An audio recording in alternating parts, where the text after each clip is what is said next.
Hello दोस्तों, आज हम बात करने वाले हैं एक ऐसी चीज के बारे में जो दुनिया भर में फेमस है, the great wall of China. यह दीवार सिर्फ एक स्ट्रक्चर नहीं बल्कि एक कहानी है, एक सफर है। सुना है नाम? बिल्कुल सुना होगा। यह दीवार दुनिया के 7 वंडर्स में से एक है। यह कोई छोटी मोटी दीवार नहीं है भाई। यह दीवार इतनी बड़ी है कि इसे स्पेस से भी देखा जा सकता है। यह इतनी विशाल, इतनी मैसिव है कि लोग कहते हैं यह ड्रैगन की पीठ जैसी लगती है जो चीना के लैंडस्केप पर फैली हुई है। इसकी लंबाई लगभग 21,196 किलोमीटर है। इमेजिन करो, एक पातली लंबी सिलीने जो हजारों किलोमीटर तक चली जाती है, ऊपर नीचे पहाड़ों से गुजारती हुई, रेगिस्तानों को पार करती हुई। यह दीवार सिर्फ एक रखवाली का जरिया नहीं थी बल्कि एक रास्ता भी थी। यह सच में एक इंजीनियरिंग का अजूबा है, एक ह्यूमन अचीवमेंट का सिंबल है। इसकी कंस्ट्रक्शन में हजारों लोगों ने अपना योगदान दिया। इसकी इंपॉर्टेंस सिर्फ इसकी लेंथ में नहीं बल्कि इसकी हिस्ट्री, इसके पीछे की कहानियों में है। हर पत्थर, हर ईंट एक कहानी कहती है। यह दीवार चाइना के इतिहास का एक बहुत इंपॉर्टेंट हिस्सा है, एक्सीलेंट विटनेस है। यह दीवार उन सभी राजाओं और सैनिकों की याद दिलाती है जो इसके निर्माण में शामिल थे। तो यह ग्रेट वॉल है क्या चीज? यह एक ऐसी चीज है जो ह्यूमन प्रेरणा देती है। बेसिकली यह एक सीरीज ऑफ फोर्टिफिकेशंस है, मतलब बहुत सारी छोटी बड़ी दीवारों और किलों का नेटवर्क। यह दीवार एक सुरक्षा कवच थी। इसका मेन मकसद था चाइना को उसके नॉर्दर्न इन्वेडर्स से बचाना जो अक्सर हमला करते रहते थे। यह दीवार उनके लिए एक रोक थी। यह दीवार एक रिमाइंडर है कि इंसान अगर ठान ले तो क्या कुछ नहीं कर सकता, इवन विथ लिमिटेड टेक्नोलॉजी। यह दीवार हमें सिखाती है कि डिटर्मिनेशन और मेहनत से हम कुछ भी हासिल कर सकते हैं। तो सबसे पहला सवाल यह आता है कि आखिर इतनी बड़ी, इतनी विशाल दीवार बनाने की जरूरत क्या थी? Why was the Great Wall built? इसका जवाब सिंपल है, सुरक्षा यानी प्रोटेक्शन। चाइना के नॉर्थ में यूएसएस में बहुत सारे नोमैडिक ट्राइब्स रहते थे। ये लोग घोड़े पर बहुत तेज होते थे और अक्सर चाइना के सेटल्ड एग्रीकल्चरल एरियाज में हमला करके लूटपाट करते थे। इन ट्राइब्स में श्योंगनू, मंगोल्स और मांचूस जैसे ग्रुप्स शामिल थे। उनके हमले चाइना के बॉर्डर एरियाज में रहने वाले लोगों के लिए एक कांस्टेंट थ्रेट थे। चाइनीज एम्परर्स ने सोचा कि इस प्रॉब्लम का कोई परमानेंट सोल्यूशन निकालना पड़ेगा। उन्होंने डिसाइड किया कि एक बहुत बड़ी दीवार बनाई जाए जो इन इन्वेडर्स को रोक सके। यह दीवार एक फिजिकल बैरियर का काम करेगी जिसे दुश्मन आसानी से चाइना के अंदर न आ सकें। इसका आइडिया यह था कि दीवार इतनी ऊंची और मजबूत हो कि उसको पार करना मुश्किल हो। यह एक डिफेंसिव स्ट्रेटेजी थी, अपने लोगों और अपनी जमीन को बचाने की। तो यह विचार, यह आइडिया कि एक दीवार बनाई जाए, यह किसका था और कब शुरू हुआ यह काम? एक्चुअली दोस्तों, ग्रेट वॉल का कॉन्सेप्ट एकदम से नहीं आया। छोटे छोटे स्टेट्स ने अपनी सुरक्षा के लिए पहले से ही दीवारें बनानी शुरू कर दी थी, लगभग 7th सेंचुरी बीसी में।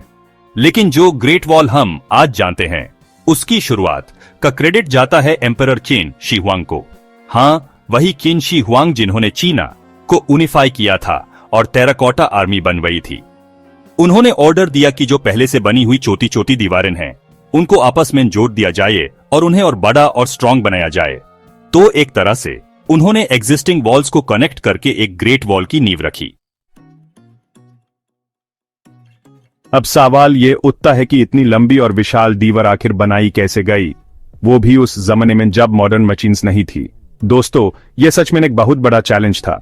ग्रेट वॉल को बनाने के लिए जो मटेरियल्स इस्तेमाल किए गए वो मोस्टली लोकल रिसोर्सेज पर डिपेंड करते थे। मतलब जिस एरिया में दीवार बन रही होती थी वहां आसपास जो भी मटेरियल अवेलेबल होता था उसी का इस्तेमाल किया जाता था।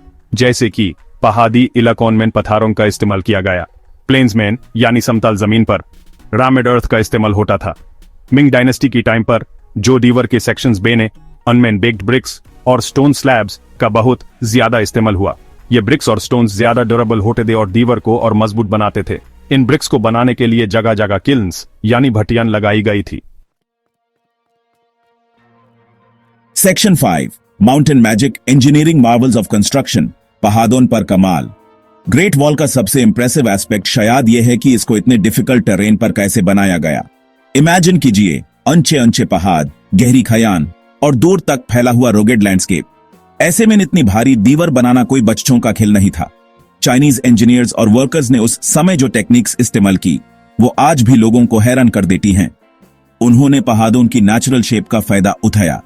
दीवार को अक्सर पहाड़ों की रिज लाइन यानी सबसे ऊंची कतर पर बनाया जाता था। इसे दीवार को एक्स्ट्रा हाइट मिलती थी और दुश्मन के लिए ऊपर चढ़ना और भी मुश्किल हो जाता था। मटेरियल्स को पहाड़ों पर ऊपर तक पहुंचाना एक बहुत बड़ा चैलेंज था। इसके लिए उन्होंने कई क्रिएटिव सॉल्यूशंस निकाले। Section 6 echoes of toil the untold stories of the workers. मजदूरों की कहानी। जब हम ग्रेट वॉल की शान और उसकी इंजीनियरिंग की बात करते हैं तो हुमैन उन लाखों लोगों को नहीं भूलना चाहिए जिन्होंने इसे अपने खून पसीने से बनाया। यह दीवार उनकी मेहनत, उनकी तकलीफों और उनके सैक्रिफाइसेस की कहानी भी कहती है। इसको बनाने वाले वर्कर्स कौन थे?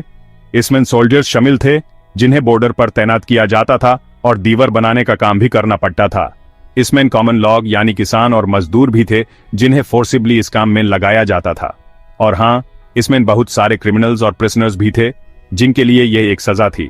उन सब की जिंदगियां इस दीवार से जुड़ गई थी, अक्सर बहुत ही दुख भरे तरीके से। इन वर्कर्स की लाइफ बहुत ही कठिन थी दोस्तों।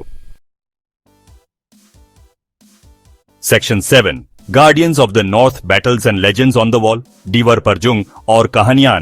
ग्रेट वॉल बनाई तो गई थी दुश्मनों को रोकने के लिए, तो क्या यह हमेशा कामयाब रही? यह एक अहम सवाल है जो हम सबके दिमाग में आता है। क्या इसने चाइना को पूरी तरह से सुरक्षित रखा? दोस्तों, इसका जवाब थोड़ा कॉम्प्लिकेटेड है।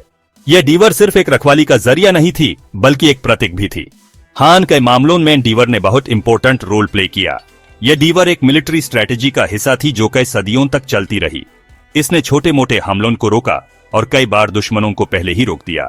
इन्वेडर्स के लिए चीना में घुसना मुश्किल बनाया और उन्हें सोचने पर मजबूर किया, और चाइनीज आर्मीज को टाइम दिया कि वो ऑर्गेनाइज होकर जवाबी कार्रवाई कर सकें। यह दीवार एक तरह से एक बुफर जोन का काम करती थी। वॉच टावर से मिलने वाले अर्ली वार्निंग्स बहुत क्रूशियल होते थे। ये वार्निंग्स चाइनीज आर्मीज को तैयार होने का मौका देती थी। दीवार एक साइकोलॉजिकल बैरियर भी थी जो दुश्मनों के हौसले पास्ट करती थी। यह दीवार उनके लिए एक बड़े चैलेंज का प्रतीक थी। लेकिन यह कहना कि दीवार हमेशा इम्पेनेट्रेबल रही, यह सही नहीं होगा। हर डिफेंस सिस्टम की तरह इसमें भी कुछ कमियां थी। हिस्ट्री में ऐसे कई मौके आए जब इन्वेडर्स ग्रेट वॉल को पार करने में सफल रहे। यह दीवार के लिए एक बड़ी चुनौती थी। कई बार ऐसा इसलिए हुआ क्योंकि दीवार के कुछ हिस्से कमजोर थे या उनकी अच्छी देखभाल नहीं हुई थी। ये कमजोर हिस्से इन्वेडर्स के लिए एक मौका बन गए। कभी कभी दुश्मनों ने दीवार के गार्ड्स को रिश्वत देकर या उन्हें धोखा देकर गेट्स खुलवा लिए। ये टैक्टिक्स उन्हें अंदर घुसने का रास्ता देती थी। और कई बार इन्वेडर्स इतने पावरफुल और डिटरमिन्ड होते थे कि वो दीवार के डिफेंसेस को तोड़ने में कामयाब हो जाते थे। यह दीवार के लिए एक बड़ी चुनौती थी। Section 8 more than just a barrier, the walls other roles. सिर्फ एक दीवार नहीं। जब हम ग्रेट वॉल के बारे में सोचते हैं तो सबसे पहले हमारे दिमाग में इसका डिफेंसिव रोल आता है, दुश्मनों को रोकना। यह दीवार एक मजबूत मिलिट्री बैरियर थी जो दुश्मनों को चाइना के अंदर घुसने से रोकने के लिए बनाई गई थी। लेकिन दोस्तों, यह दीवार सिर्फ एक मिलिट्री बैरियर नहीं थी। यह दीवार एक मल्टीफेस्टेड स्ट्रक्चर थी जिसका असर चाइना के हर पहलू पर पड़ा। इसके और भी बहुत सारे इंपॉर्टेंट फंक्शंस थे जिन्होंने चाइना की हिस्ट्री और इकोनॉमी पर गहरा असर डाला। यह दीवार एक इकोनॉमिक आर्टरी थी जो देश के व्यापार को बढ़ावा देती थी। एक इंपॉर्टेंट रोल था ट्रेड रेगुलेशन का। व्यापार को कंट्रोल करने और सुरक्षित रखने के लिए यह दीवार बहुत जरूरी थी। ग्रेट वॉल के कुछ सेक्शंस, खासतौर पर हान डायनेस्टी के टाइम की सिल्क रोड के इंपॉर्टेंट ट्रेड रूट्स के पास से गुजारते थे। ये ट्रेड रूट्स चाइना को बाकी दुनिया से जोड़ते थे। दीवार पर बने गेट्स जैसे कि जायोगुआन पास ट्रेड कैरावैन्स के लिए एंट्री और एग्जिट पॉइंट्स का काम करते थे। ये गेट्स व्यापार के लिए एक जरूरी इंफ्रास्ट्रक्चर थे। यहां पर गुड्स पर टैक्स लगाया जाता था जिससे एम्पायर को रेवेन्यू मिलता था। यह टैक्स कलेक्शन सिस्टम चाइना की अर्थव्यवस्था को मजबूत बनाता था। इसके अलावा दीवार एक बहुत ही इफेक्टिव कम्युनिकेशन सिस्टम भी थी। यह कम्युनिकेशन सिस्टम देश के अलग अलग हिस्सों को जोड़ने का काम करता था। जैसा हमने पहले डिस्कस किया, दीवार पर हर कुछ दूरी पर वॉच टावर्स बनाए गए थे। ये वॉच टावर्स एक दूसरे से कनेक्टेड थे और मैसेजेस को तेजी से भेजने में मदद करते थे। इन टावर्स का इस्तेमाल सिर्फ दुश्मन पर नजर रखने के लिए ही नहीं, बल्कि मैसेजेस को तेजी से एक जगह से दूसरी जगह पहुंचाने के लिए भी होता था। यह दीवार एक एडवांस्ड कम्युनिकेशन नेटवर्क का हिस्सा थी जो अपने समय से काफी आगे थी। Section 9 a timeless wonder, the great walls legacy today. आज की शान तो दोस्तों, इतनी लंबी और फैसिनेटिंग हिस्ट्री के बाद आज ग्रेट वॉल ऑफ चाइना की क्या अहमियत है? आज ये दीवार चाइना के लिए क्या मायने रखती है? सबसे पहले, ये दुनिया के सबसे फेमस टूरिस्ट अट्रैक्शंस में से एक है। हर साल लाखों लोग चाइना से और दुनिया भर से इस दीवार को देखने आते हैं। इसकी विशालता, इसकी हिस्ट्री और इसके आसपास के ब्यूटीफुल लैंडस्केप्स लोगों को अट्रैक्ट करते हैं। पॉपुलर सेक्शंस जैसे बडलिंग और मोतियान्यू बीजिंग के पास हमेशा टूरिस्ट से भरे रहते हैं। ये चाइना के टूरिज्म इंडस्ट्री के लिए एक बहुत बड़ा एसेट है। लोग यहां आकर हिस्ट्री को फील करते हैं और इस अमेजिंग ह्यूमन अचीवमेंट को अप्रिशिएट करते हैं। इसके अलावा ग्रेट वॉल आज भी चाइनीज नेशनल प्राइड का एक बहुत बड़ा सिंबल है। ये उन्हें उनके रिच हिस्ट्री और उनके एंसेस्टर्स की मेहनत और इंजीन्यूइटी की याद दिलाती है। ये उनके लिए एक कल्चरल आइकॉन है।